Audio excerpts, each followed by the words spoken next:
নমস্কার।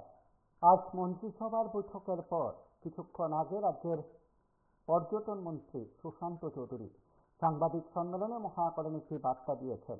আমাদের মাধ্যম থেকে টিভি24 থেকে সরকারের সেই সিদ্ধান্ত আপনারা জেনেছেন বা এই সম্পর্কিত বিষয়ে স্পষ্ট ধারণা নিয়েছেন। যারা অ্যাডহক প্রমোশন নিয়েছেন তাদের জন্য যুগান্তকারী সিদ্ধান্ত নিয়েছে রাজ্য সরকার, ডাক্তার মানিক সাহার সরকার। সেদিক থেকে ডাক্তার মানিক সাহার সরকারকে অভিনন্দন জানিয়েছেন বিভিন্ন সংগঠনের নেতৃত্ব। তারা তাদের তরফে সেই বার্তা পৌঁছে দিয়েছেন সরকারের কাছে।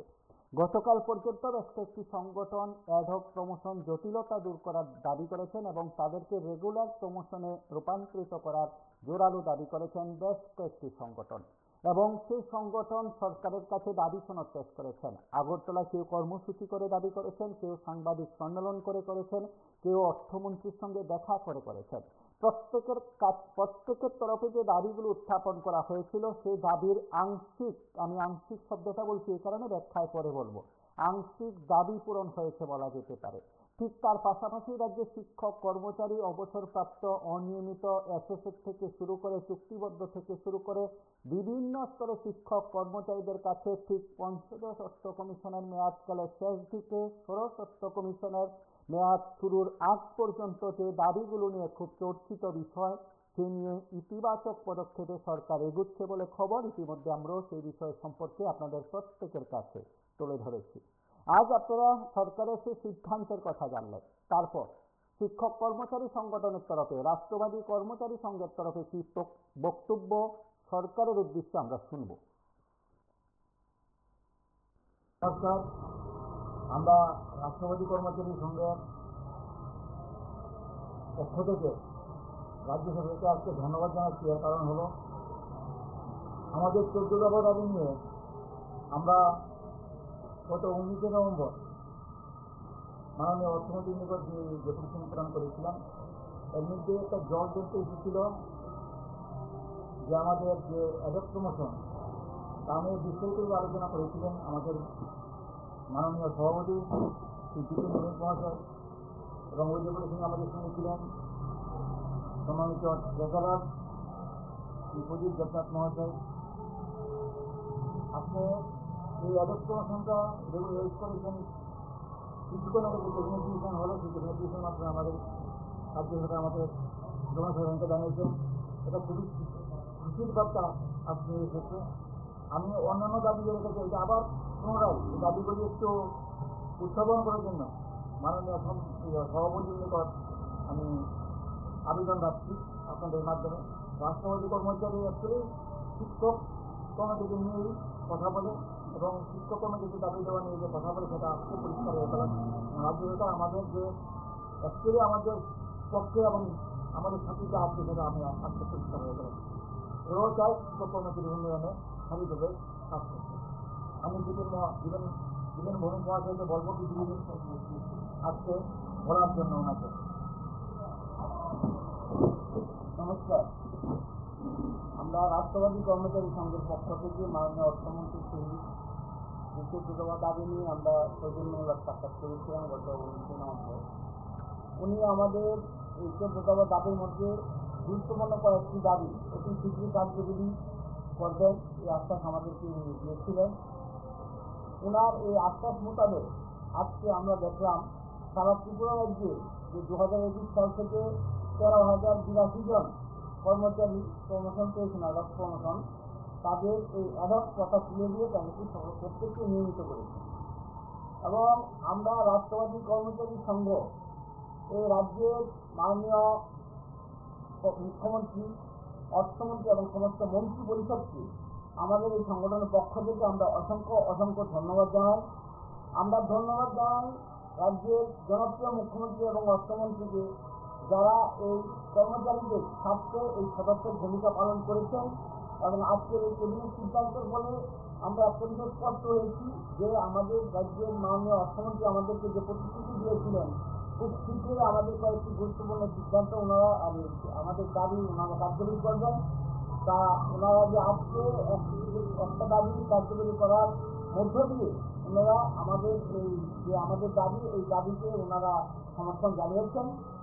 তা আমরা পুনরায় আমাদের এই সংগঠনের পক্ষ থেকে আমরা এই রাজ্যের মন্ত্রী পরিষদকে এবং মুখ্যমন্ত্রী এবং অর্থমন্ত্রীকেও আমরা আবার ধন্যবাদ জানাচ্ছি। নমস্কার। আপনারা শুনলেন রাজ্যের রাষ্ট্রবাদী কর্মচারী সংঘের তরফে বক্তব্য। গতকাল আগরতলায় টিআরকেএসের তরফে কর্মসূচি ছিল, তার আগে পিএসসিসি এসবি রুট কর্মসূচি সংগঠিত করেছে বিভিন্ন কর্মচারী সংগঠন। রাজপথে নেমে আন্দোলন হোক, রাজপথে নেমে কর্মসূচি হোক, কিংবা ডেপুটেশন হোক, সাংবাদিক সম্মেলন হোক, তারা তাদের বক্তব্য সরকারের কাছে রেখেছে। আমি আংশিক দাবি পূরণের কথা এই কারণে বলছি, আজ যখন রাজ্যের পর্যটন মন্ত্রী ঘোষণা করেছেন, ডাক্তার মানিক সাহা সরকারের ঘোষণা যখন দিয়েছেন, স্বাভাবিক কারণে অনেকে অনেক রকমভাবে তার ব্যাখ্যা দিতে পারে। ইতিমধ্যে আরকেএস অর্থাৎ রাষ্ট্রবাদী কর্মচারী সংঘ, তার পাশাপাশি টিআরকেএস সহ বিভিন্ন সংগঠন সরকারের এই সিদ্ধান্তকে ধন্যবাদ সাধুবাদ জানিয়েছেন এবং আরও কয়েকটি সংগঠনের তরফে সন্তোষ ব্যক্ত করা হলেও তারা তাদের তরফে সাংগঠনিক সিদ্ধান্ত গ্রহণ করতে এবং যে মতামত তারা উপস্থাপন করবেন এবং সেই মতামত উপস্থাপনের পর তারা আনুষ্ঠানিকভাবে সংবাদ মাধ্যমকে তারা তাদের বক্তব্যের কথা জানাবেন। ঠিক এই সময় পর্যন্ত রাজ্য সরকার যে কয়েকটি সিদ্ধান্ত নিয়েছে শিক্ষক কর্মচারী অবসরপ্রাপ্ত কিংবা অ্যাডহক প্রমোশনের ক্ষেত্রে, আজকের এই সিদ্ধান্ত বিশেষ করে অ্যাডহক প্রমোশনের ক্ষেত্রে যুগান্তকারী, ইতিবাচক এবং সত্যি এই সময়ের মধ্যে ঐতিহাসিক সিদ্ধান্ত বলছেন অনেকে। 2021 সালে যে অ্যাডহক প্রমোশন সিদ্ধান্ত নেওয়া হয়েছিল, যেহেতু পদোন্নতি সংক্রান্ত একটি সংরক্ষণ বিষয়ক বা সংক্রান্ত মামলা চলছে বা সুপ্রিম কোর্টে এসএলপি চলছে, ঠিক এই সময়ের মধ্যে এই সিদ্ধান্ত রাজ্য সরকার নিতে পেরেছে। সেটা রাজ্য সরকার আইনজ্ঞদের পরামর্শ অনুসারে রাজ্যের প্রাক্তন বিচারপতির পরামর্শে সেই সিদ্ধান্ত গ্রহণ করার কথা রাজ্যের মন্ত্রিসভার তরফে মন্ত্রী সুশান্ত চৌধুরী জানিয়েছেন। এতটুকু পর্যন্ত প্রায় সকলের কাছে বিষয়টি খুব পরিষ্কার হলেও কোনো কোনো মহল থেকে আরও কয়েকটি দাবি কিংবা আরও একটি বিষয় রাজ্যের মুখ্যমন্ত্রীর উদ্দেশ্যে স্মরণ করিয়ে দেওয়া হয়েছে। সেটা হচ্ছে 2022 সালের এসটিজিটি পরীক্ষার্থী, তাদের পরীক্ষার ফলাফল প্রকাশ হয়নি, তাদের নিয়োগ প্রক্রিয়া আটকে আছে। কেন? কারণ তাদের ক্ষেত্রে ত্রিপুরা হাইকোর্টের একটি মামলা, তার রায়, তার নিরিখে সুপ্রিম কোর্টে মামলার প্রেক্ষাপটে এসটিজিটি 2022 সালের পরীক্ষার ফলাফল প্রকাশ হয়নি এবং গোটা প্রক্রিয়া সেখানে থমকে আছে কিংবা আটকে আছে। এসটিজিটি পরীক্ষার্থী 2022 সালের এসটিজিটি পরীক্ষার্থীদের দাবি কিংবা প্রশ্ন, যদি অ্যাডহক প্রমোশনের ক্ষেত্রে রাজ্য সরকার যুগান্তকারী সিদ্ধান্ত গ্রহণ করতে পারে, ডাক্তার মানিক সাহা সরকার যদি ঐতিহাসিক যুগান্তকারী ইতিবাচক পদক্ষেপ গ্রহণ করতে পারে, তাহলে অবশ্যই সুপ্রিম কোর্টে মামলা চলাকালীন সময়ে এসটিজিটি 2022 ক্ষেত্রে কেন নিতে পারবে না, এই প্রশ্ন 2022 সালের এসটিজিটি পরীক্ষার্থীদের। ঠিক তার পাশাপাশি যারা এসএসএর আছেন, শিক্ষকরা আছেন, তাদের জন্য রাজ্যে ত্রিপুরা হাইকোর্ট একটি ইতিবাচক রায় দিয়েছিল, তাদের পক্ষে রায় দিয়েছিল এবং সেই রায়ের বিরুদ্ধে কিংবা রায়ের বিপক্ষে রাজ্য সরকার সুপ্রিম কোর্টে এসএলপি করেছে। রাজ্য সরকারের সেই এসএলপি নিরিখের এই রাজ্যের যারা এসএসএর শিক্ষকরা আছেন, তারা রাজ্য সরকারের কাছে বারবার আবেদন করেছেন যে এসএলপি প্রত্যাহারের আবেদন যেন রাজ্য সরকার করে। রাজ্য সরকারের কাছে এসএলপি প্রত্যাহারের জোরালো দাবি করেছেন এসএসএর শিক্ষকরা। এক্ষেত্রে যখন আজ যুগান্তকারী সিদ্ধান্ত নিয়েছেন ডাক্তার মানিক সাহা সরকার, সুশান্ত চৌধুরী আজ সাংবাদিক সম্মেলনে বলছিলেন কথাগুলো, এ রাজ্যের যারা এসএসএর শিক্ষক যারা আছেন তাদের ক্ষেত্রে সেই বক্তব্য তাদের জন্য যুগান্তকারী, ইতিবাচক এবং এই সময়ের মধ্যে ঐতিহাসিক সিদ্ধান্ত কি গ্রহণ করা হবে। এই বিষয়গুলো নিয়ে আমরা আজ আপনাদের প্রত্যেকের সঙ্গে কথা বলবো। আপনারা রাজ্যের বিভিন্ন জায়গা থেকে আমাদের সঙ্গে রয়েছেন, অবশ্যই আপনারা আপনাদের মতামত এই অনুষ্ঠানে জানাবেন। আমরা আপনাদের প্রত্যেকের কাছে এই সময়ের মধ্যে সরকারের সিদ্ধান্তকে আপনারা কিভাবে দেখছেন অবশ্যই বলবেন। রাজ্য সরকারের শিক্ষক কর্মচারী সহ সমস্ত অংশের মানুষের কল্যাণে ডাক্তার মানিক সাহা সরকারের পদক্ষেপের কথা বলা হচ্ছে। আজও বিভিন্ন জায়গায় মুখ্যমন্ত্রী অনুষ্ঠানে অংশ নিয়েছেন, সেখানে বক্তব্য রাখতে গিয়ে সরকারের কল্যাণকর দিকগুলো তুলে ধরেছেন। তার পাশাপাশি দাবি তো বহু কথা রয়েছে। এ রাজ্যে যারা শিক্ষক কর্মচারীরা যারা আছেন, আমার কথাগুলো যারা শুনছেন এবং অবশ্যই রেকর্ড করা বক্তব্যগুলো যারা শুনবেন, তারা অবশ্যই বলবেন বকেয়া 22% দেওয়ার আছে।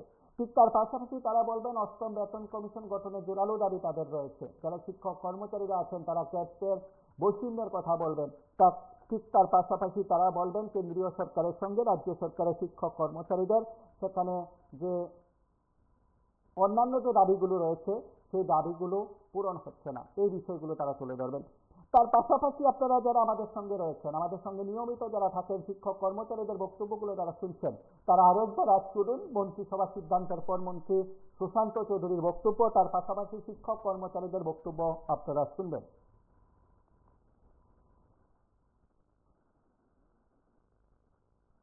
একটা গুরুত্বপূর্ণ সিদ্ধান্ত এই ক্যাবিনেট বৈঠকে গ্রহণ করা হয়েছে, যেটা হচ্ছে ত্রিপুরা রাজ্যের কর্মচারীদের সঙ্গে যুক্ত। আপনারা জানেন 2021 সালে কর্মচারীদের প্রমোশন নিয়ে রাজ্য সরকারের একটা সিদ্ধান্ত গ্রহণ করা হয়েছিল যে অ্যাডহক ওয়ান টাইম প্রমোশন তাদেরকে প্রদান করা হয়েছিল। কারণ সুপ্রিম কোর্টে রাজ্য সরকারের তরফ থেকে দায়ের করা আগের সরকারের সময় একটা মামলা চলছে এখন পর্যন্ত, যাকে আমরা এসএলপি বলি, স্পেশাল লিভ পিটিশন, প্রমোশন সংক্রান্ত বিষয় নিয়ে। তো স্বাভাবিকভাবেই যেহেতু সাবজুডাইজ ম্যাটার সুপ্রিম কোর্টে রয়েছে, তাই আমাদের সরকার গঠন হওয়ার পর 2021 সালে ad hoc promotion, one time promotion বিভিন্ন কর্মচারীদেরকে প্রদান করা হয় এবং এতে করে প্রায় 13,082 জনের উপর কর্মচারী বিভিন্ন লেভেলে জুন মাস পর্যন্ত অ্যাডহক প্রমোশন তারা গ্রহণ করেছে। কিন্তু আমরা দেখতে পেয়েছি সরকার বা মাননীয় মুখ্যমন্ত্রী যেটা উপলব্ধি করতে পেরেছেন, এই কর্মচারীরা যারা সরকারের বিভিন্ন পলিসিকে বাস্তবে পরিণত করতে, ইমপ্লিমেন্ট করতে তার গুরুত্বপূর্ণ ভূমিকা পালন করে থাকে এবং রাজ্যের উন্নয়নে এই কর্মচারীদের একটা বিশেষ ভূমিকা আমরা পরিলক্ষিত করি বা বরাবরই তারা আন্তরিকভাবে কাজ করে। এই অ্যাডহক প্রমোশন নিয়ে তাদের মধ্যে একটা দাবি ছিল, কারণ যারা অ্যাডহক প্রমোশন ওয়ান টাইম পেয়েছে এবং পরবর্তী সময় দেখা যাচ্ছে যে তারা রিটায়ারমেন্টে যাচ্ছে, রিটায়ারমেন্টে গিয়ে তারা লাস্ট যে পজিশনে থেকে প্রমোশন নিয়ে যে পজিশন থেকে তারা রিটায়ারমেন্টে যাচ্ছে, তারা ওই লাস্ট পজিশনের ফিনান্সিয়াল বেনিফিট পাচ্ছিল না। অর্থাৎ ধরুন আমি কোনো দপ্তরের ডেপুটি ডিরেক্টর, আমি ডেপুটি ডিরেক্টর থেকে প্রমোশন নিয়ে জয়েন্ট ডিরেক্টর হলাম, অ্যাডহক প্রমোশন নিয়ে 2021 সালে। জয়েন্ট ডিরেক্টর হওয়ার পর আমি 2022 বা 23 সালে আমি রিটায়ারমেন্টে চলে গেলাম। আমি রিটায়ারমেন্টে যাওয়ার পর আমি কিন্তু জয়েন্ট ডিরেক্টরের ফিনান্সিয়াল বেনিফিট পাবো না। আমি ডেপুটি ডিরেক্টরে গেছিলাম যে সাবস্টেন্টিভ পোস্ট যাকে বলা হয়, ওই পোস্টে যে ফিনান্সিয়াল বেনিফিট আমি রিটায়ারমেন্টের পর সেটাই আমি পাবো। অর্থাৎ প্রমোশন নিয়ে আমি যে পজিশনে উন্নীত হয়েছি রিটায়ারমেন্টে যাওয়ার পর সেই পজিশনে ফিনান্সিয়াল বেনিফিট আমি পাবো না, অর্থাৎ কর্মচারীরা পাচ্ছিল না। তেমন প্রত্যেক দপ্তরে প্রত্যেক লেভেলের কর্মচারীরা যারা ওয়ান টাইম প্রমোশন নিয়েছেন, অ্যাডহক প্রমোশন, যারা রিটায়ারমেন্টে চলে যাচ্ছেন, তারা ফিনান্সিয়াল বেনিফিট থেকে বঞ্চিত হচ্ছিলেন। মাননীয় মুখ্যমন্ত্রী বা আমাদের ক্যাবিনেট সরকার সহকারে সে বিষয়টা নিয়ে কথা বলুন, লাইভে আছে। সরকার যে আজকে একটা যুগান্তরকারী সিদ্ধান্ত নিয়েছে তার জন্য সরকারকে অনেক ধন্যবাদ। কিন্তু দাদা দেখতে হবে বিষয়টা, আজকে সুপ্রিম কোর্টে এসএলপি চলাকালীন সময়ে যদি সরকার কর্মচারীদেরকে ফুল দিতে পারে, তাদের প্রমোশনটা যদি পার্মানেন্ট করতে পারে, তাহলে সেইটা মুখ্যমন্ত্রী 2022-এর এখনো এসএলপিটা আছে সুপ্রিম কোর্টে, আর এসএলপিটা করেছে আমাদের সরকার। তাহলে আমরা যারা বেতন না একটি চাকরির জন্য কি আমাদের 50,000 দাঁড়িয়ে রয়েছে। সরকার সরকার কি আমাদেরকে এসএলপি উদ্যোগ করে এই চাকরিটা দিতে পারবে না? যেহেতু 22 চাকরিটা সরকারের সদিচ্ছা কি বেকারদের উপর দেখাশোনা করা? সরকার আমাদের থেকে এটাই হয় না সরকার যত আমাদের ভবিষ্যৎ গড়ে দিতে পারে সেই এসএলপিটা উদ্যোগ করে সুপ্রিম কোর্ট থেকে আমাদের ভবিষ্যৎটা গড়ে দিতে পারে না। ওরা তো কর্মচারীদের প্রতি একটা সহৃদয় আজকে লক্ষ্য করলাম। ওরা যদি বেকারদের প্রতি সহৃদয় দেখাতো তাহলে দাদা আমাদের ভবিষ্যৎ আরো উজ্জ্বল হতো। হ্যাঁ, আজকে আপনি দেখবেন আমরা দেখছি আজকে যতবারই এসটিভিটি নিয়ে মুখ্যমন্ত্রী স্যারকে বলা হচ্ছে আর বলছে যে এটা সার্টিফিকেশনাল ব্যাপার, এটা নিয়ে কোনো কিছু বলা যাবে না। কিন্তু আজকে দেখলাম ক্যাবিনেট সিদ্ধান্ত করে তাদেরকে পার্মানেন্ট প্রমোশন করে দিয়েছে কর্মচারী। তাহলে আজকে এসটিভিটির ক্ষেত্রে কেন ব্যতিক্রম হবে? এসটিভিটিরা কি এসটিভিটিকে নিয়ে আমরা যারা আছি আমরা কি রাজ্যের সন্তান না? আমাদের জন্য যারা এসএলপি বাধা হয়ে দাঁড়িয়ে রয়েছে, আমি এইটাই আপনাদের মাধ্যমে আমার সরকারের কাছে জানতে চাই। নমস্কার। ঠিক এই প্রশ্ন রাজ্যের এসএসএ শিক্ষকদেরও। তাদেরও এসএলপি চলছে সুপ্রিম কোর্টে, রাজ্য সরকার হাইকোর্টের রায়ের বিরুদ্ধে এসএলপি করেছে সুপ্রিম কোর্টে। এসএলপি প্রত্যাহারে দাবি করেছেন এ রাজ্যের এসএসএ শিক্ষকরা। তাদের জন্য ইতিবাচক রায় কার্যকর অর্থাৎ নিয়মিতকরণের সিদ্ধান্ত রাজ্য সরকার গ্রহণ করুক এ রাজ্যের এসএসএ শিক্ষকদের জোরালো দাবি। তার পাশাপাশি গতকালও আগরতলায় যে আপনারা দৃশ্য দেখছেন বিভিন্ন সময় শিক্ষক কর্মচারীদের আন্দোলন বললে অনেকটা কোনো সংগঠন বা নেতৃত্বের তরফে সরকারের তরফে হয়তো আপত্তি থাকতে পারে। কর্মসূচি সংগঠিত করা হয়, মিছিল কর্মসূচি, সভা কর্মসূচি। সেখানে রাজ্যে শিক্ষক কর্মচারীদের অবসরপ্রাপ্তদের দাবিগুলো বলা হয়। গতকালও টিআরপিএসের তরফে যে বক্তব্য ছিল সেই বক্তব্যে তারা সরাসরি এই সময়ের মধ্যে তারাও বলছেন যে অ্যাডহক প্রমোশন থেকে তারা রেগুলার প্রমোশন করা হোক, জটিলতা দূর করা হোক। টিএসসি রোড, টিজিটিএসবি রোড বিভিন্ন সংগঠন সে দাবি করেছেন। নমস্কার, কে বলছেন? আমি খোয়াই ডিস্ট্রিক্ট থেকে বলছি। কথা বলুন। 2022 সালে এসটিভিটি এক্সাম নিয়েছে, এটা টিআরপির মাধ্যমে নিয়েছে। তো একজনকে প্রথমে ও যেখানে নোটিফিকেশনটা বেরিয়েছিল ও এইখানটাই এইটা যখন প্রবলেম ছিল তো একজন চেক করেছে, এইটা তো শেষ হয়ে গেছে। হাইকোর্ট এটা সমাধান করে দিয়েছে। বলেছে যে রিজার্ভেশন মেনটেন করে নিয়ে গেছে। এরপর গভর্নমেন্ট কি করেছে, ওটাকে এসএলপি করে দিয়েছে। এখন আমরা 2022 সালে পরীক্ষা দিয়েছি, আজকে 2025 চলছে। একটা এক্সাম দিতে অনেক কষ্ট হয়, অনেক পরিশ্রম করে এক্সামটা দিতে হয়, কাজ করতে হয়। আজ অব্দি তো আমরা রেজাল্টটা পেলাম না। তো আপনাদের মারফত আমি সরকারের কাছে আবেদন করছি যে আমাদের 2022 সালে এসটিভিটি রেজাল্ট দিয়ে নিয়োগ প্রক্রিয়া সম্পন্ন করে। আমাদের একটা এক্সাম দিতে গেলে অনেক কষ্ট হয়, অনেক পরিশ্রম আছে, সংসার আছে, পরিবার আছে, এইগুলো বাদ রেখে তারপরে একটা এক্সাম দিতে হয়, কাজ করতে হয়। তাহলে ওরা তো একদম রেজাল্টে ছিল না, তাহলে এক্সামটা নেওয়ার দরকার ছিল। আমরা তো এখন হয়রানি হয়েছি না, আমরা কি পাস করেছি, এখন আমরা রেজাল্ট পেলাম না। তো আপনাদের কাছে রিকোয়েস্ট যাতে আপনাদের সরকারের কাছে রিকোয়েস্ট যাতে আর সরকার আমাদের এসটিভিটি 2022 রেজাল্টটা পাবলিশ করে। কারণ কোথাও এখানে রেজাল্টটা না দেওয়ার জন্য কোথাও এখানে উল্লেখ করেনি। আর সরকার যেহেতু এসএলপি করেছে তো সরকারই তো রেজাল্টটা দিবে না, আমরা তো আর কোনো এসএলপি করিনি। তো আমাদের একটাই রিকোয়েস্ট যে আমাদের রেজাল্টটা যাতে অতি সত্বর দেওয়া হোক। ঠিক এসএসএ শিক্ষকদের ক্ষেত্রে সেই বক্তব্য, রাজ্যের এসএসএ শিক্ষকদের বক্তব্য ত্রিপুরা হাইকোর্টের রায় মেনে নিয়মিত করা হোক। বিচারাধীন অ্যাডহক প্রমোশনের ক্ষেত্রে মামলার নিষ্পত্তি না হওয়ার পূর্বে যখন সুযোগ সুবিধা দিতে পারে রাজ্য সরকার, ইতিবাচক ঐতিহাসিক যুগান্তকারী সিদ্ধান্ত ডাক্তার মানিক সাহা সরকার নিতে পারেন। অনুরূপভাবে এসএসএ শিক্ষকদেরও নিয়মিতকরণের সুযোগ সুবিধা দেওয়া হোক দাবি করছেন এসএসএ শিক্ষকরা। নমস্কার, কে বলছেন? নমস্কার, কে বলছেন? আমরা শুনবো রাজ্য শিক্ষক কর্মচারী সহ সকল অংশের নেতৃত্বের বক্তব্য। রাজ্যের মন্ত্রিসভার সিদ্ধান্তের পর বিভিন্ন স্তরে বিষয়টি খুব চর্চিত হয়েছে, খুব আলোচনার মধ্যে রয়েছে। নমস্কার, কে বলছেন?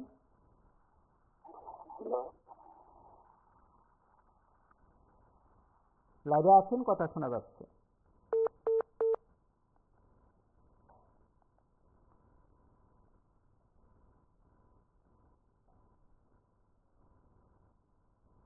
নমস্কার, কে বলছেন? আমি কমলগঞ্জ থেকে বলছি। কথা বলুন। হ্যাঁ, বলছিলাম যে সরকারের তো দারুণ সিদ্ধান্ত আসলো, তবে আমরা অপেক্ষা রাখছি যে কবে সিবিএসসির মাধ্যমে হেডমাস্টার এবং অ্যাসিস্ট্যান্ট হেডমাস্টার নেওয়া হবে। যদি আপনি যদি কোনো খবর পান তাহলে অবশ্যই শেয়ার করবেন। ধন্যবাদ।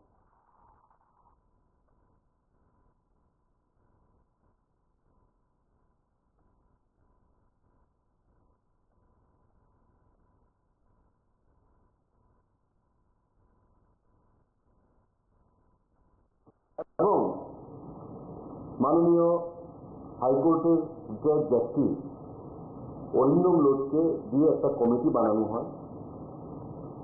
ওনার রিকমেন্ডেশন চাওয়া হয়েছে যে বিষয়টা নিয়ে কি করা যেতে পারে, যেহেতু আইনি কিছু জটিলতা রয়েছে।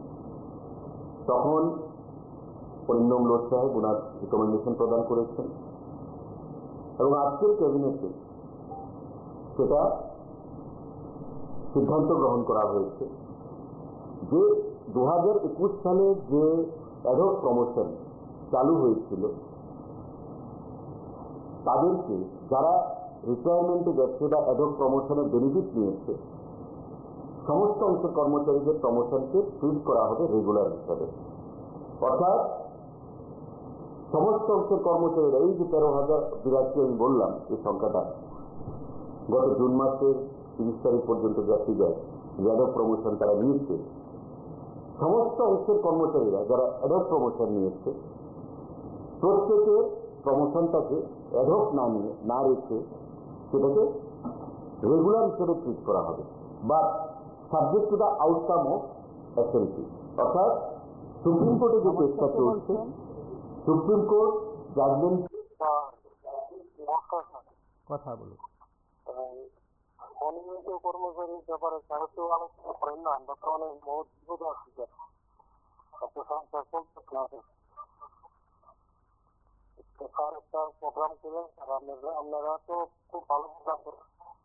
আমরা এদিকে যদি আমরা কিছু ডাক্তার নমস্কার।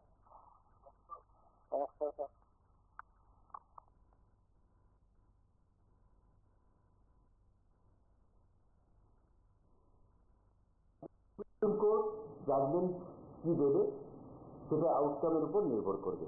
রাজ্য সরকার সিদ্ধান্ত নিয়েছে, এবং সুপ্রিম কোর্ট যদি পজিটিভ ভাবে বলে তবে পজিটিভ হবে, সুপ্রিম কোর্ট যদি নেগেটিভ ভাবে বলে সেটা নেগেটিভ হবে। কারণ সুপ্রিম কোর্টের উপর রাজ্য সরকার নয়, সুপ্রিম কোর্টে সেই সিদ্ধান্ত জানাতে হবে। কিন্তু রাজ্য সরকার 21 সালে একটা সিদ্ধান্ত নিয়েছিল অ্যাডভোকেট। নমস্কার, কে বলছেন? রিটায়ারমেন্টে যাওয়ার পর ফিনান্সিয়াল বেনিফিট থেকে লাইভে আছেন, কথা বলুন।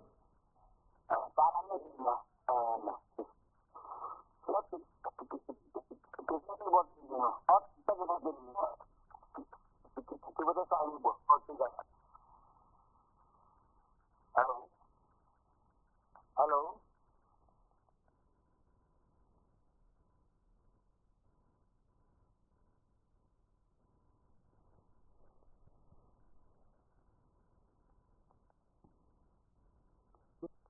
নমস্কার, কে বলছেন? থেকে বঞ্চিত হচ্ছিল কর্মচারী বন্ধুরা।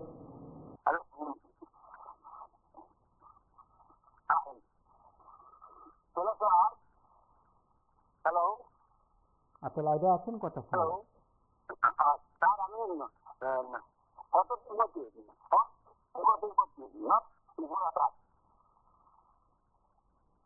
হ্যালো, আপনারা যারা আমাদের সঙ্গে কথা বলেন, আমাদের সঙ্গে যোগাযোগ স্থাপন হলে সঙ্গে সঙ্গে আপনার বক্তব্য রাখবেন। আপনার বক্তব্য সকলকে শোনানোর ব্যবস্থা আপনার কাছে রয়েছে। আপনি বারবার ফোন করে যদি আপনার বক্তব্য না রাখেন তাহলে আমরা আপনার বক্তব্য অন্যদের কাছে তুলে ধরতে পারছি না। নমস্কার, কে বলছেন? হ্যালো, আপনি লাইভে আছেন, আপনার কথা শোনা যাচ্ছে। হ্যালো, আপনার বক্তব্য রাখুন।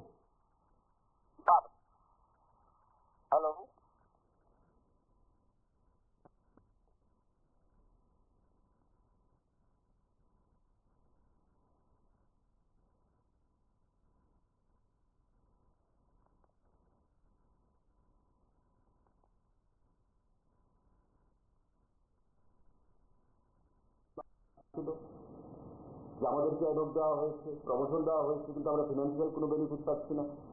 আমরা রিটায়ারমেন্টে যখন যাচ্ছি তখন আমরা যে পজিশন থেকে আমরা উন্নীত হয়েছি, ডেপুটি ডিরেক্টর থেকে জয়েন্ট ডিরেক্টর হলাম, কিন্তু জয়েন্ট ডিরেক্টরের কোনো বেনিফিট পাচ্ছি না, আমি ডেপুটি ডিরেক্টরের বেনিফিট পাচ্ছি। এখন থেকে ওই সমস্ত অ্যাডপ প্রমোশন যে বেনিফিটেড হয়েছেন নমস্কার, কে বলছেন?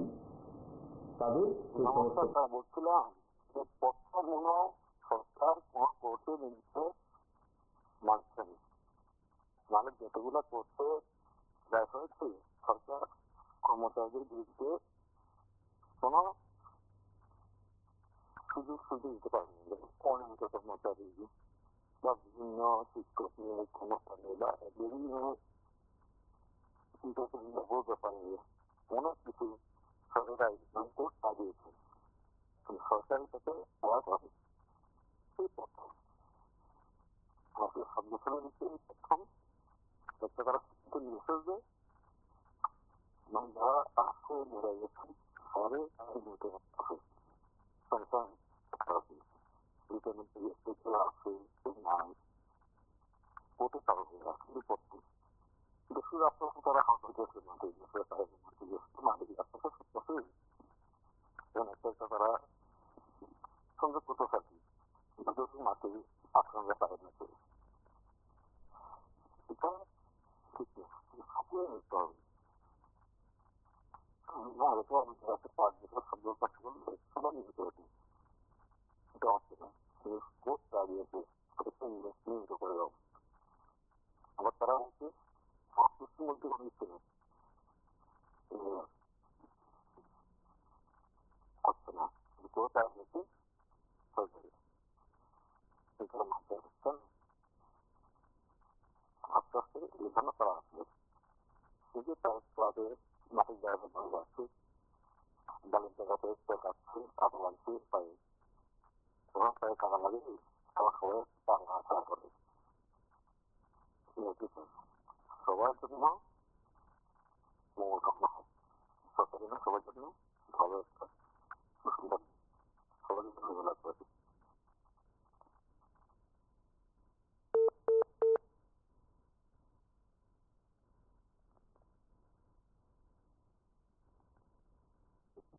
তাদের সেই সমস্ত প্রমোশনগুলো নমস্কার, কে বলছেন? শেষ করা হবে। আমি হ্যালো স্যার, আপনি লাইভে আছেন, কথা শোনা যাচ্ছে। স্যার আমরা তো স্যার আজকে স্যার আমি টিভিতেই বলছি যে নট ত্রিপুরাতেই বলছি যে স্যার আজকে আমরা নির্বাচনের মধ্যে 20 বছর গেছে বিআরডব্লিউ আপনার তখন মতো গভর্নমেন্ট কোন রেগুলার হবে 2018 সালে গভর্নমেন্ট বলছে যে আইলে স্কুল মারলে ঘরে ঘরে চাকরি হবে এবং অনিয়মিত নির্মিত করা হবে, কিন্তু ওখানে 20 বছর গেছে তখন মধ্যে আমাদের বিআরডব্লিউ রেগুলার ভাবে কোনো মন্ত্রী অর্থমন্ত্রী কেউ কিছু মাথা না থাকে। আমরা কি করলাম তার খাইনি যে আমরা মোবাইল চালিয়ে আমরা কি হল করেন আপনার এই যে গভর্নমেন্ট বলছে যে অনুমোদিত করবো ফাইন্যান্স স্যার আমরা বামপন সরকারের যারা ফিনান্সের অ্যাপ্রুভাল নেয় তারাও আছে স্যার, যারা ফিনান্সের অ্যাপ্রুভাল তারাও আছে, কিন্তু ওখানে গভর্নমেন্ট এই ব্যাপারে কোনো কিছু পায় না। অর্থমন্ত্রী খালি বলছে 1600 করবো, 1605 করবো, সেগুলো হবো আর বাদ বাকি যে আরো 10,000 আছে যে অল্পপুরায় এগুলো কি স্যার এগুলো হবে না স্যার। আমরা 2028 পর্যন্ত আমরা খালি বলতে স্যার আমরা কি আমরা স্যার 2 টাকা বেতন পাই আছি শোনেন জিনিসপত্র চেয়ারের দাম বাড়ছে স্যার, কোন আপনি এখন না আছে বাড়ি, না আছে ঘর, না থাকতে স্যার শুধু স্কুল দপ্তরে মাস্টাররা খালি বেতন বাড়তো আর অফিসারের বেতন বাড়তো, বিআরডব্লিউ কি মাছ না খায় থাকতো কি?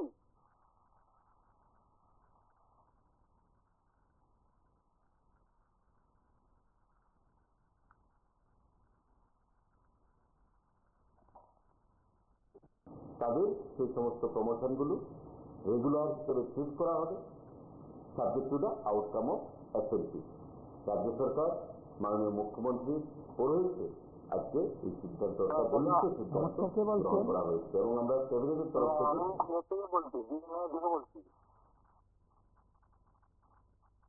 আমার প্রথমে ছিল যে আমাদের মন্ত্রী ইয়ে হলো বৈঠক হলো, বৈঠকের সিদ্ধান্ত হলো যে সমর্থনের ব্যাপারে। তো আমাদের আমার একটু জানা ছিল আর কি আমাদের কি যে ফিনান্সিয়াল বেনিফিটের কথা বলা হয়েছে। তো ফিনান্সিয়াল বেনিফিটটা বলতে আমাদেরকে চেঞ্জ হবে নাকি বা এর পাবো নাকি? আমি তো 2022 পেয়েছিলাম প্রমোশনটা 20%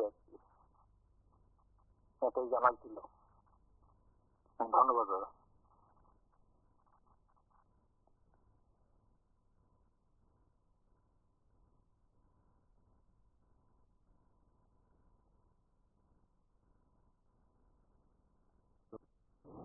একটা দীর্ঘদিনে যে দাবি আমরা প্রমোশন পেয়েছি, প্রমোশন নিয়ে যে একটা যে তাদের খারিজ ছিল বা তাদের একটা দাবি ছিল, বিগত আমলে সেটা কেস সুপ্রিম কোর্টে যাচ্ছে। আমাদের সরকার আসার পর অ্যাডহক প্রমোশন চালু করেছে, একটা লার্জ স্কেলে এমপ্লয়ি তাকে বেনিফিটেড হয়েছে, কিন্তু বেনিফিট পাওয়ার পরেও রিটায়ারমেন্টে গিয়ে তারা বেনিফিট পাচ্ছিল না। আজকের ক্যাবিনেট বৈঠকে এটা সিদ্ধান্ত হয়েছে যে এই যে বেনিফিট তারা নিচ্ছে বা যারা নিয়েছে সেটাকে রেগুলার হিসেবে ট্রিট করা হবে, subject to the outcome of SLP, special leave petition. Supreme কোর্টে যে মামলা চলছে সেই মামলা আগামী কবে রায় দেবে, তার রায়ের গতি প্রকৃতির উপর অনেক কিছু নির্ভর করবে, কিন্তু রাজ্য সরকার থেকে এই সিদ্ধান্ত আমরা গ্রহণ করেছি। আজকে এটা ক্যাবিনেট বৈঠক কিছুক্ষণ আগে শেষ হয়েছে। সাংবাদিক বন্ধুরা, রাজ্যের কর্মচারীদের জন্য আমরা এই খুশির খবর, যারা রিটায়ারমেন্টে যাচ্ছেন তাদের প্রমোশন নিয়ে তাদের কাছে খুশির খবর, এবং যারা ইন সার্ভিসে রয়েছেন, রিটায়ারমেন্টে যাননি কিন্তু চাকরিতে রয়েছেন, হয়তো 5 বছর 10 বছর 15 বছর আরও চাকরির জীবন রয়েছে, তারাও ফিনান্সিয়াল বেনিফিট পাচ্ছেন এবং এই ফিনান্সিয়াল বেনিফিটটা তারা পাবে। যারা অ্যাডহক প্রমোশন নিয়েছেন, যারা রিটায়ারমেন্টে যাচ্ছেন তারা ফিনান্সিয়াল বেনিফিট পাবেন, যারা রিটায়ারমেন্টে যাননি চাকরিতে রয়েছেন তারাও ফিনান্সিয়াল বেনিফিট পাবেন, subject to the outcome of SLP. কারো যদি এই বিষয়ে কারো প্রশ্ন থাকে সাংবাদিক বন্ধুরা, এটা রেট্রোস্পেক্টিভ এফেক্ট, মানে 2021 সালে যখন থেকে অ্যাডহক প্রমোশন পলিসি চালু হয়েছে, যারা ধরুন কোনো একজন কর্মচারী 2021 সালে যে আমি বেনিফিট নিয়েছি মার্চ মাসে বা এপ্রিল মাসে বা যে মাসে আমি বেনিফিট নিয়েছি সেই মাসের সব টাইম থেকে রেট্রোস্পেক্টিভ এফেক্ট দেওয়া হবে এবং ডিপার্টমেন্টে বলা হবে যে যারা রিটায়ারমেন্টে যাচ্ছে তাদের সমস্ত ডিটেলস নিয়ে তারা আগামী দিনে মানে ফরওয়ার্ড করতে প্রসিড করবে, তারা যাতে সমস্ত কর্মচারীরা যারা অ্যাভেল করেছে এই অ্যাডহক প্রমোশন তাদেরকে আমরা দিয়েছি, অফারও দিয়েছি আজকে এবং কালকে। আজকে এখানে প্রোগ্রাম রয়েছে, তো সেখানে আপনারা শুনলেন সেখানে রাজ্যের তথ্য সংস্কৃতি দপ্তরের মন্ত্রী, মাফ করবেন, রাজ্যের পর্যটন মন্ত্রী সুশান্ত চৌধুরী বক্তব্য মহাকরণে সেখানে সাংবাদিক সম্মেলনে তিনি সরকারের সিদ্ধান্তের কথা জানিয়েছেন। তার পাশাপাশি আজ মুখ্যমন্ত্রী আগরতলায় মুক্তধারা অডিটোরিয়ামে একটি অনুষ্ঠানে সেখানে তিনি কথা বলতে গিয়ে সেখানে রাজ্যের কর্মচারীদের যে সুষ্ঠু বদলি, সেই সুষ্ঠু বদলি সম্পর্কিত বিষয় নিয়ে সরকারের বক্তব্য বা সরকারের ইচ্ছা পদক্ষেপের কথা তিনি বলেছেন মুক্তধারায়। তার পাশাপাশি সরকারি চাকুরির ক্ষেত্রে কি বক্তব্য ছিল মুখ্যমন্ত্রীর মুক্তধারার আয়োজনে, আমরা সেই বক্তব্যের অংশবিশেষ শুনব। আমরা দিয়েছি, অফারও দিয়েছি আজকে এবং কালকে। আজকে এখানে প্রোগ্রাম রয়েছে, তো সেখানে আমরা দুয়ের মধ্যে আরও কিছু অফার ছাড়া হবে বিভিন্ন ডিপার্টমেন্ট। এটা তো একটা ধারাবাহিক কাজ, সেটা হচ্ছে চাকরি। আমি আমার ব্যক্তিগত জীবনে বলছি, যখন আমি তো প্রথমে আমি চাকরি করোনা ঠিক করেছি, প্রায় 9 বছর থেকে 10 বছর প্রাইভেট চাকরি ছিল। ট্রান্সফার হলে ওই যে আবার একই ঘটনা, ট্রান্সফার হলে ওই কাউকে ধরতে হবে এবং সেইভাবে ধরার মধ্যে একটা ভালো জায়গায় থাকা। আজকে আমি একটা প্রোগ্রামে আমি ওখান থেকে নামার পর আমি কথা বলছিলাম আগে যদি আমরা পশ্চিমগত সাবরুমে তো মানে একটা সাংঘাতিক বিষয় যে ওখানে এত দূরে যাব, এইভাবে বাস পাল্টিয়ে ওদের দূর আবার সেখানে যাওয়া পাহাড় পর্বত, এখন তো নির্ভর করি না, কত ইজি হয়ে গেছে রাস্তা, কোনো অসুবিধাই হয় না। ঠিকভাবে এইভাবেও নর্থেই বলুন, আমরা সব দিকে আমরা চেষ্টা করছি উন্নতিই বলুন। তো এখন কিন্তু পশ্চিম দিকে এতটা সমস্যা হয় না। আমি প্রথমবারেই যখন ধীরে ধীরে পোস্টিং হবে, আমি অলরেডি বিভিন্ন ডিপার্টমেন্টগুলিকে ডিফিকাল্ট এরিয়া যেগুলো আছে সেগুলোকে ডিমেট করার জন্য। ফর এক্সাম্পল, আমাদের স্বাস্থ্য দপ্তরে আমি বলছি, রয়্যাল হসপিটালে চাকরি করতে হবে পিজির জন্য 3 বছরে, কিন্তু রয়্যাল হসপিটাল আমি জিরানিয়া রয়্যাল হসপিটালে ছিলাম, রয়্যাল হসপিটাল আবার গন্ডার হিসাবে সেও এখানে সেও একই অবস্থা, তার যে নাম্বার আর আমার নাম্বারে, সেই জন্য এটা বললাম যে 10 নম্বর দেওয়া হয়। ডিফিকাল্ট এরিয়াগুলোতে যদি থাকে, একদম এক্সট্রিম ডিফিকাল্ট এরিয়া যদি হয় তাতে 10 নম্বর দেওয়া হয়। সেইভাবে আস্তে আস্তে করে 9, 8, 7, 6, 7 এরকম করে, তাহলে ও ট্রান্সফারের সময় হয়তো আমরা অলরেডি চেষ্টা করছি একটা পলিসি যদি করা যায়, ট্রান্সফার পলিসি ভেরি ডিফিকাল্ট, সেটা আর করিয়েন তা, কিন্তু যদি এটা করা যায় তাহলেও কারো কিন্তু চিন্তা থাকবে না। অনেক ব্যাংকে কিন্তু এগুলো আছে, গ্রামীণ ব্যাংকে এগুলো আছে। আমরা চেষ্টা করছি যদি হয় ট্রান্সপারেন্সির মাধ্যমে, তাহলে কেউ কিন্তু একটা কেস থাকে আমাদের ত্রিপুরা রাজ্য কর্মচারী সংঘের সভাপতি রাজ্যপাল রয়েছেন, আমাদের ত্রিপুরা রাজ্য কর্মচারী সংঘের সাধারণ সম্পাদক অভিজিৎ বিশ্বাস, দিলীপ কুমার ভৌমিক সহসভাপতি টিআরকে এবং ভারতীয় মজদুর সংঘ ত্রিপুরা প্রদেশের সহসভাপতি জুলা চৌধুরী, সহসভাপতি ত্রিপুরা রাজ্য কর্মচারী সংঘ। তো আজকে আমরা একটা র্যালি করতে যাচ্ছি। ত্রিপুরা রাজ্য কর্মচারী সমকোড লাগু করেছে, the code of wages 2019, the industrial relations code 2020, the code on social security 2020, the occupation safety health and working condition code 2020। আমরা দীর্ঘদিন ধরেই আমাদের সংগঠিত ক্ষেত্র এবং অসংগঠিত ক্ষেত্র থেকে ভারতীয় মজদুর সংঘের পক্ষ থেকে কেন্দ্রীয় সরকারের কাছে দাবিগুলি করা হয়েছিল, যাতে কর্মক্ষেত্রে যাতে শ্রমিকরা যাতে সুরক্ষিত থাকে। এর জন্য সোশ্যাল সিকিউরিটি অ্যাক্টের উপরে আমরা সবচেয়ে বেশি গুরুত্ব দিয়েছিলাম। এখন যেটা আমাদের যশস্বী প্রধানমন্ত্রী নরেন্দ্র মোদীজি এটা লাগু করেছেন, সকলের জন্য সময়ে মজুরি। অনেক সময় দেখা যায়, আমরাও বিভিন্ন সময় আন্দোলন করেছি, অনেক কন্ট্রাক্টররা বিশেষ করে যারা আউটসোর্সিং লোক রিক্রুট করে তাদের বেতন 1 তারিখ হয় না। তো এখন নতুন আইন অনুযায়ী তাদের একটা নির্ধারিত সময়ে বেতন তাদেরকে দেওয়া হবে। অ্যাপয়েন্টমেন্ট লেটার দেওয়া বাধ্যতামূলক, মানে প্রত্যেকটা কোম্পানি বা প্রত্যেকটা আউটসোর্সিং যারা রিক্রুট করে তাদেরকে অ্যাপয়েন্টমেন্ট দিতে হবে। মহিলা কর্মচারীদের জন্য বা মহিলা কর্মীদের জন্য সমান সুবিধা, এতে করে 40 কোটি শ্রমিক উপকৃত হচ্ছে। চাকরি 1 বছর যাদের পূর্ণ হবে তাদের গ্র্যাচুইটি, বিশেষ করে প্রাইভেট সেক্টরে যারা কাজ করছে তাদের জন্য 1 বছর টার্ম পূরণ করার পরে তাদের গ্র্যাচুইটি দিতে হবে।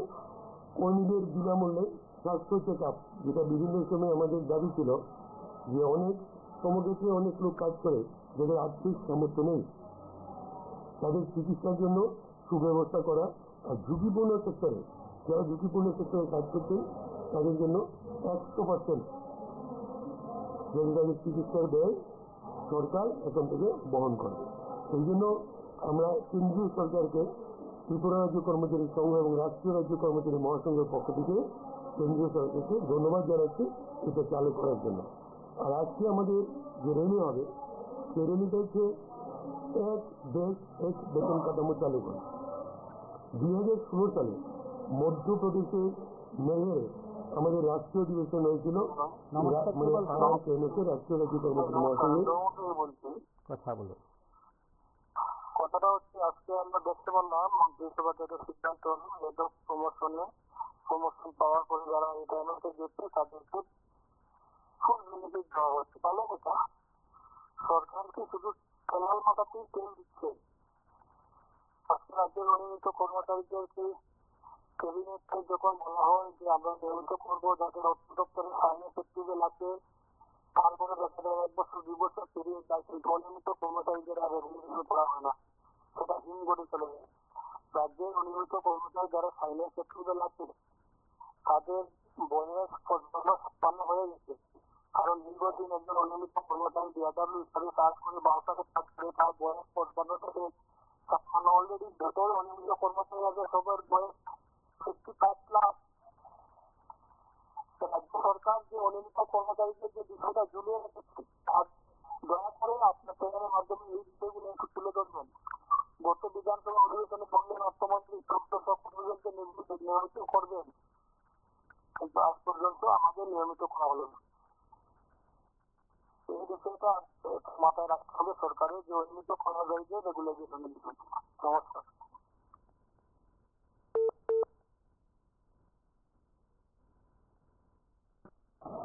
এর মধ্যে রয়েছে 7ম বেতন কমিশন যেটা আছে, যেটা দেওয়া হয়েছে বলা হচ্ছে, কিন্তু এটা সঠিকভাবে কার্যকরী করা, যেই সমস্ত বকেয়াগুলি রয়েছে সেগুলি দেওয়া।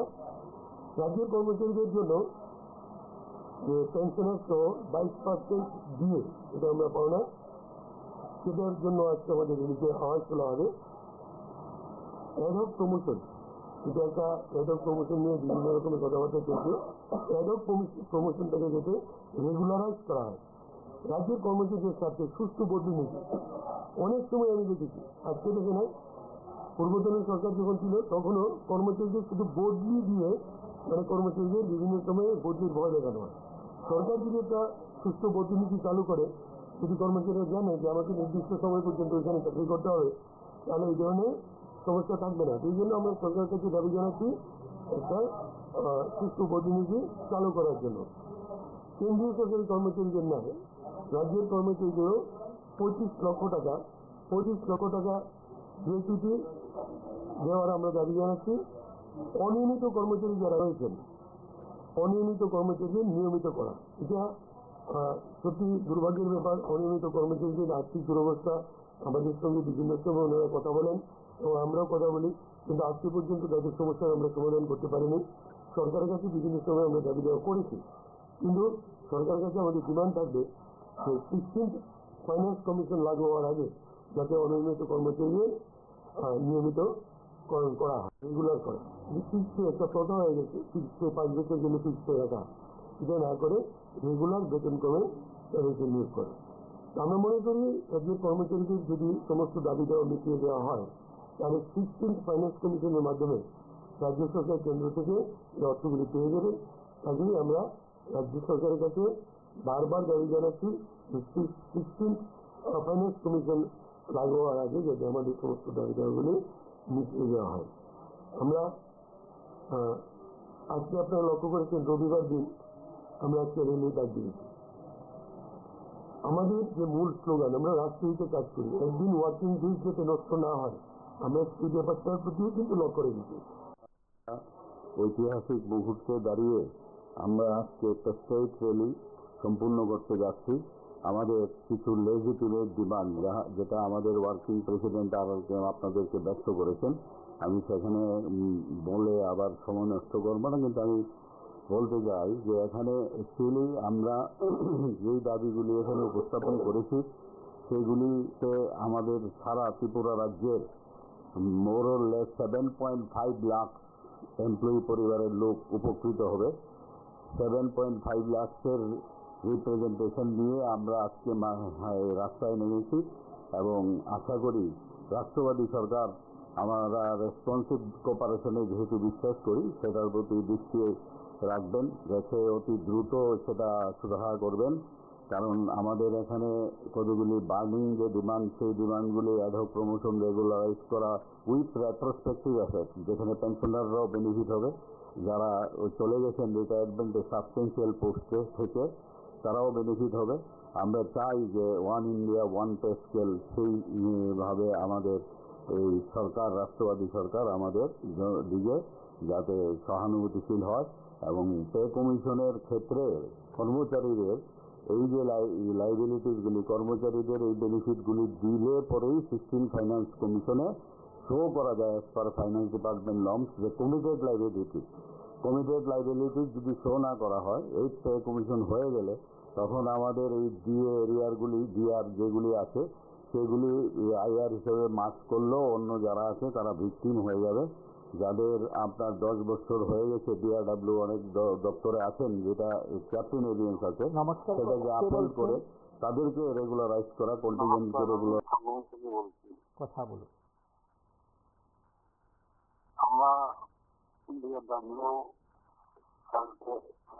সালভেশন মনোবল অথচ আমাদের মনোবল থেকে সাগম জারি করে নিয়েছে। আমি অল্প টাকা দিয়ে এখানে আশা করা আমার সম্ভব, তাদের রেগুলার না। সম্ভবত ফেব্রুয়ারি 17 আল্লাহ পূর্ণ হবে, তখন আমাদের রেগুলার দিচ্ছে না। অথচ কতটাই আছে, তবুও কতটা দিচ্ছে না, অথচ কাম করাচ্ছি। আমরা ঠিক করি সংবাদপত্রে সাক্ষ্য করা যাতে এই জিনিসটা শেখানো হোক। নমস্কার।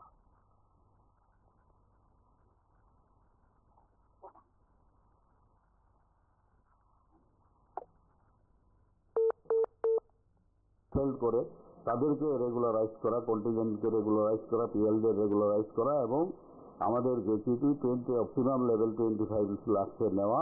এবং আমরা সেদিন একটা চিফ সেক্রেটারি মহোদয়ের সঙ্গে আমাদের সাক্ষাৎকার পেয়েছিলাম। সেখানে আমরা উপস্থাপন করেছিলাম যে TRKAC on in favour of the uniform transfer policy. উনি তখন বলেছিলেন যে এটা তো আমরা ভাবছি যে এটা যদি হয়, কিন্তু আমরা চাই ইউনিফর্ম ট্রান্সপারেন্ট ট্রান্সফার পলিসি। আমার মাধ্যমে শুধু টাকা দেবেন, নিজের কোথায় বসে তাদের সিদ্ধান্ত কম নেওয়া হয়ে যায়। একটা কর্মচারী দিন ঢোকার পর একদিনের জন্য তাদের পয়সা দেওয়া হয়েছে, কারণ যারা দিনে দরিদ্র মানুষ, যারা ছাত্ররা বাচ্চায় তাদের কর্মচারীরা একদম পাঠায় না। কর্মচারীরা তো তাদের কর্মচারীরা বলে না। তারপরে এই যে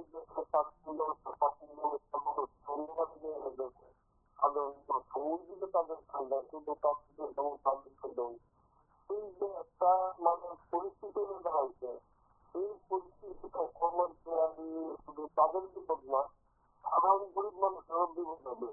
সারা জীবনের জন্য গোলাম হয়ে যাবে সরকারের মাধ্যমে, এই শাসকের মাধ্যমে। তাদের চিন্তা ভাবনাই না, খাওয়ার জন্য সরকারের জন্য একটা কথা বলতে শুনে যে গরিব মানুষের জন্য কিছু করুন সরকার, স্ট্যান্ড ডাউন করুন। এটা তাদের লোক দানো সাধারণ মানুষের উপরে চাপ পড়তেছে। এইটা হলো আমার বলার বলা, আর কিছু না। তারা বিরোধ বা মানুষকে লোক লালচ না নিয়ে নিজেরা যে লোক লালচের ভাবে অন্য এই ধরনের লোক লালচ তারা আলোচনা করে কর্মচারীরা একটা ভালো জায়গাটা যাতে সবাই সমানভাবে বোধ চেষ্টা করে। আমরা বললাম আন্দোলন পরিচয় করবো, সবাই আমরা বাঁচতে চাই। ওই পাবলিক ওই আমরা কর্মচারী হোক না কেন সবাই বাঁচতে চাই, সবাই সংসার বাঁচাও, তাহলে এই রাষ্ট্রটা ভালো করবে। তাহলে এই রাষ্ট্র ধ্বংস হবে থাকা, ধ্বংসের মূল হবে কর্মচারীরা, কর্মচারী বলো আর সেই গভর্নমেন্টের কর্মচারীরা। কারণ বলবো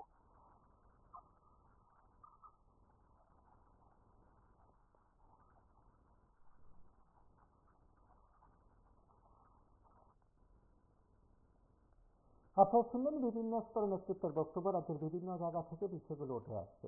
পদক প্রমোশন সংক্রান্ত বিষয়ে সরকারের যুগান্তকারী সিদ্ধান্তের পাশাপাশি এসপিপিটি 2022 কি হবে, এসএলপি কি প্রত্যাহার হবে, এই প্রশ্নগুলোর উত্তর রয়েছে অবশ্যই ডাক্তার মানিক সাহার কাছে। তিনি পারবেন সঠিকভাবে উত্তর দিতে। আজ এ পর্যন্তই। নমস্কার, শুভরাত্রি।